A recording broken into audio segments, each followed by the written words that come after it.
Hello, my name is Martin Fahn, and I'm with Catalogic Software. Today I'd like to show you the new DPX Web UI. So as you're probably aware, the current DPX User Interface runs off of a Java interface today, and I have it running here in the background just so we can compare and contrast and flip back and forth between. Since around version DPX 4.6 or so, for those of you who have deployed the DPX Master Server as an appliance, that is the OVA file, with the Linux Master Server, you may have noticed that we introduced a new UI preview version of the web interface. And that UI preview was intended to replace the now defunct DPX Reporter as a separate reporting interface. So now with DPX 4.7, we have a fully functional interface that we can use for those reporting features as well as supporting agentless backup and restore functionality for both VMware and Hyper-V. So if you deployed a DPX Master Server as an appliance and tried to connect to the server via your web browser, you may have noticed multiple links to access the GUI. The first link being the one to the Java-based UI, so that requires Java, and the other being the link to the web UI. So I can switch back and forth between the new UIs for those of you feeling nostalgic or want to compare, but the old UI was oriented around tasks. Right? I want to add servers into my enterprise. I want to control tape libraries or devices. I want to be able to define a backup, run a restore, monitor jobs, etc. Whereas the new UI provides more functionality from an analytics and reporting perspective. So let me log into the new web UI. And you can log in using the same username and password as you have been using, since it's all going to the same backend underneath the covers.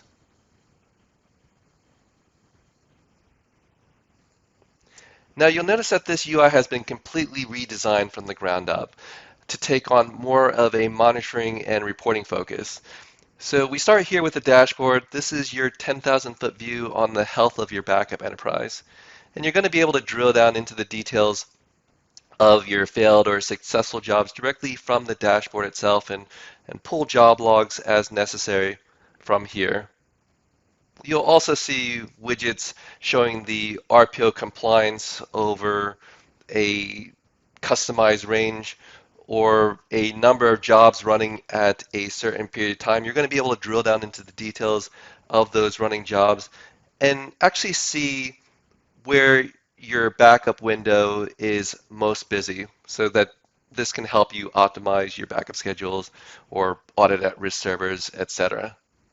We've also carried over some of the administrative tests as well. So you can see that we've simplified adding servers and agents into the enterprise, where you can just simply add a server into a node group by supplying a host name or IP address. So in the nodes panel, I'm able to add a server, supply it with a node group or configure it to a node group, and just supply the node name and IP address as well as the server type, which can be your vStore or your NetApp for your backend targets, or your VMware Virtual Center servers, or Hyper-V cluster for your agentless backup configuration, along with your DPX agent.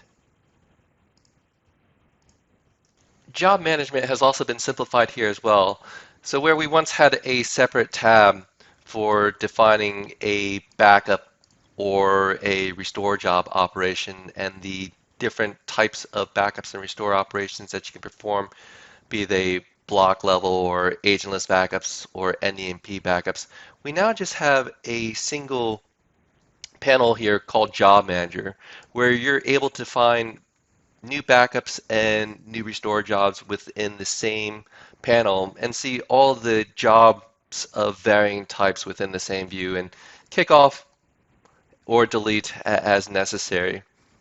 Currently, this is only for defining agentless backups and restores, but you're still able to define your block and file level and NEMP backup jobs within the Java interface and monitor them within the new UI. So if I go in and edit the job, you'll see that the wizard has also been simplified with only the required panels necessary to define your backup front and center. That is, what I want to back up, so that's my source information, where I want to back that data up to in my destination, and when I want to run the backup within my job schedule section. And we've collapsed all the advanced options that a user might want to set if they want to customize their backup job even further. The reports are, in my opinion, where users are starting to see the most value. So if I jump back to the old Java UI, you're going to see that a lot of the reports were mostly inventory reports and not very useful for backup administrators, which was the whole reason behind DPX Reporter and other add-on reporting products. But now we've integrated those reports from DPX Reporter directly into the new 4.7 web UI to provide this view in a single pane of glass. So you can see the reports here have more of a focus on data trends like backup data growth or reports that aggregate data and job runs over a 7-day window so that you can see the healthy enterprise. Let's say you have multiple servers backing up in a single job.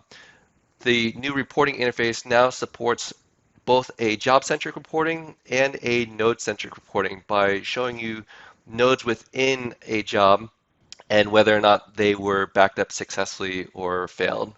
And last but not least, we have compliance-based reporting that can show you servers at risk or unprotected nodes that have not been backed up. So a lot of different reports here for auditing and chargeback purposes that can help you with properly planning your investment in your enterprise backup strategy.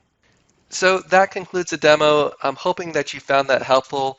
And keep in mind that the new UI is still work in progress. There are some capabilities in the Java UI that have not yet been ported over to the new UI, but the goal is to reach parity between both the Java and web interfaces in the very near future. So today it fully supports everything related to agentless backup and restore from your VMware or your Hyper-V hypervisors, which is currently free, up to 5 terabytes. That's not including support, but there are options to pay for maintenance and support if you so desire. So check out our website for more details on that. And if you're looking for assistance with migrating from an old master server installation to the new OVA appliance deployment, I posted a link to a knowledge base article in the description below, or you can contact us at info@catalogicsoftware.com, and we'll be happy to help you out with that migration. Thank you.